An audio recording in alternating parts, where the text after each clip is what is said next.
Cumprimentamos a todos com a paz de nosso Senhor e Salvador Jesus Cristo. Estamos iniciando mais um programa EBD na TV. Nós estamos aí nesse trimestre estudando sobre a primeira epístola de João, os fundamentos da fé cristã e a perfeita comunhão com o Pai. E nós estaremos estudando hoje a lição de número 2, que traz para nós como título Jesus, o Filho Eterno de Deus. Nós temos aí como texto áureo o Evangelho de João, capítulo 1, versículo 1, que diz: No princípio era o Verbo, e o Verbo estava com Deus, e o Verbo era Deus. E nós temos aí como verdade prática: a sustentação da fé cristã consiste não só no fato de que Cristo vive, mas de que Ele é eterno. Glória a Deus. Nós vamos ver também a nossa leitura bíblica em classe, que se encontra aí em primeira epístola de João, capítulo 1, do versículo 1 ao versículo 4. Também no Evangelho de João, capítulo 1, do versículo 1 ao versículo 4. E na carta do apóstolo Paulo aos Colossenses, capítulo 1, versículos 16 e 17. Leiamos então. O que era desde o princípio, o que vimos com os nossos olhos, o que temos contemplado, e as nossas mãos tocaram da palavra da vida. Porque a vida foi manifestada, e nós a vimos, e testificamos dela, e vos anunciamos a vida eterna que estava com o Pai, e nos foi manifestada. O que vimos e ouvimos, isso vos anunciamos, para que também tenhais comunhão conosco. E a nossa comunhão é com o Pai e com o seu Filho Jesus Cristo. Estas coisas vos escrevo para que o vosso gozo se cumpra. No princípio era o Verbo, e o Verbo estava com Deus, e o Verbo era Deus. Ele estava no princípio com Deus. Todas as coisas foram feitas por ele, e sem ele nada do que foi feito se fez. Nele estava a vida, e a vida era a luz dos homens. Porque nele foram criadas todas as coisas que há nos céus e na terra, visíveis e invisíveis, sejam tronos, sejam dominações, sejam principados, sejam potestades, tudo foi criado por ele e para ele. E ele é antes de todas as coisas, e todas as coisas subsistem por ele. Glória a Deus. Nós vimos que a nossa lição tem por objetivo falar sobre Jesus, então, como o Filho eterno de Deus.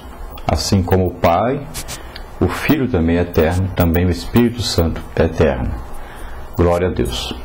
Então nós vimos aí a primeira leitura nossa, feita lá na primeira epístola de João, capítulo 1, do versículo 1 ao versículo 4, dizendo, então, sobre o que era desde o princípio.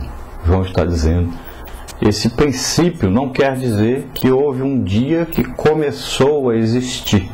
Então, na nossa linguagem, quando nós falamos princípio, era no princípio, você pensa assim, então houve um princípio, houve aí um dia que começou. Mas não. No tempo de Deus, não existe princípio, nem meio, nem fim, como nós. No nosso tempo, sim. Existe o dia em que nascemos aqui na Terra, existe o período que vivemos na Terra, e existe o dia da nossa morte na Terra. Agora, espiritualmente, nós temos o princípio, o dia que nascemos, nós temos o meio, aí o tempo que vivemos aqui na Terra, mas nós não temos fim, espiritualmente. Por quê? Porque todos terão que comparecer diante de Deus. Ou nós, que estamos salvos, estaremos para sempre com o Senhor após a nossa morte, o arrebatamento da igreja. Ou então, aqueles que não aceitaram Jesus como Senhor e Salvador, também terão que comparecer diante de Deus. Todos ressuscitarão e comparecerão diante de Deus. Esses que não aceitaram Jesus como Senhor e Salvador terão a vida eterna de sofrimento, de dor, afastados de Deus, uma condenação eterna. Então, o grande problema é esse. Às vezes a pessoa pensa, não, morreu, acabou, está tudo bem. Não, não existe fim. É uma vida eterna depois da morte aqui na Terra. Então a vida eterna você tem que construir o futuro. Você tem que pensar urgentemente no seu futuro. Onde eu vou viver eternamente? Com Deus ou no lago de fogo e enxofre junto com Satanás, o anticristo, o falso profeta? Onde eu quero viver eternamente? Onde eu quero passar a vida eterna? E você constrói esse futuro enquanto você está vivo. Após a morte segue-se o juízo. Então pense nisso agora, urgentemente.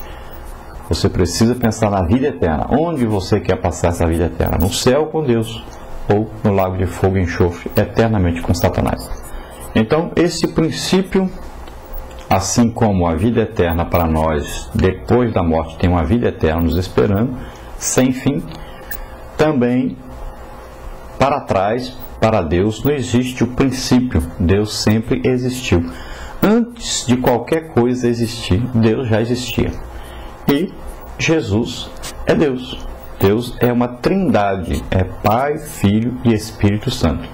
Então, não quer dizer que é filho, quer dizer que um dia foi gerado, um dia começou a existir. Não. Nós falamos Deus Pai, Filho e Espírito Santo para estudarmos sobre Deus. Mas Deus é um Deus só. 3 pessoas, mas não 3 deuses. Então quando a pessoa fala sobre Jesus, ele já pensa em Jesus como apenas um homem que nasceu na terra. Então ele vê aí um ser criado, né? Mas Jesus, quando estava na terra, não deixou de ser Deus. Ele apenas veio à terra com um corpo humano para viver aqui, para dar a vida por nós na cruz do Calvário. Ele se humanizou, ele se tabernacularizou. Então, ele foi feito homem, foi gerado como homem pelo Espírito Santo. Não foi uma união sexual entre um homem e uma mulher, mas o Espírito Santo veio sobre Maria, cobriu com a sua virtude, e ela então ficou grávida, né? E ela então gerou ali um filho, que é Jesus Cristo. Então Jesus foi concebido pelo Espírito Santo e veio, como nós nascemos na terra, ele também nasceu na terra, um nascimento físico, né? Do útero virgem de Maria foi gerado então Jesus, e ele nasceu de parto como qualquer outro ser na terra. Ele nasceu e viveu na terra como homem. Então João continua e ele diz: o que vimos com os nossos olhos? Ele está dizendo, eu vi uma coisa física, não tive uma visão de Jesus, não sonhei com Jesus, nada disso, eu vi. Quer dizer, eu vi com esses olhos que eu estou aqui, eu vi. Depois ele diz, o que temos contemplado. Então ele olhou não só fisicamente ali um homem na sua frente, mas ele agora diz que olha, as nossas mãos tocaram a palavra da vida. Ele diz, olha, eu encostei nele, eu toquei, eu vi que era homem mesmo. E não só antes de morrer na cruz, mas João diz que depois que ele morreu, ressuscitou, ele apareceu a eles e ele diz, toque aqui em mim, encoste a mão, coloque a mão aqui, que estão as marcas da redenção, da salvação, estão as provas de que eu fui realmente crucificado, que sou eu mesmo que morri, mas que ressuscitei. Comeu junto com eles, não só antes de morrer, mas também depois, mostrando que realmente Jesus veio em carne, como homem. Existe lá no céu um corpo de homem, glorificado, sim, mas existe um corpo de homem, que morreu e ressuscitou, venceu a morte, venceu o inferno, venceu o pecado, venceu Satanás. Existe lá um corpo de homem glorificado, mostrando para nós que nós também vamos para lá, que nós também vamos ter um corpo semelhante ao de Jesus. Glória a Deus, aleluia. Então João diz, porque a vida então foi manifestada e nós a vimos e testificamos dela e vos anunciamos a vida eterna que estava com o Pai e nos foi manifestada. Então João, ele é capaz então de dizer que a vida eterna que nós teremos, que nos espera, foi manifestado a nós. Ele chama Jesus, então, da vida eterna. Jesus é o único que pode nos dar essa vida eterna. Porque ele mesmo diz, olha, eu sou o caminho e a verdade e a vida. E ninguém vem ao Pai senão por mim. Então, nós não temos vida a não ser através de Jesus. Nós não teremos vida eterna sem Jesus. Só existe uma possibilidade de ter uma vida eterna com Deus, através de Jesus.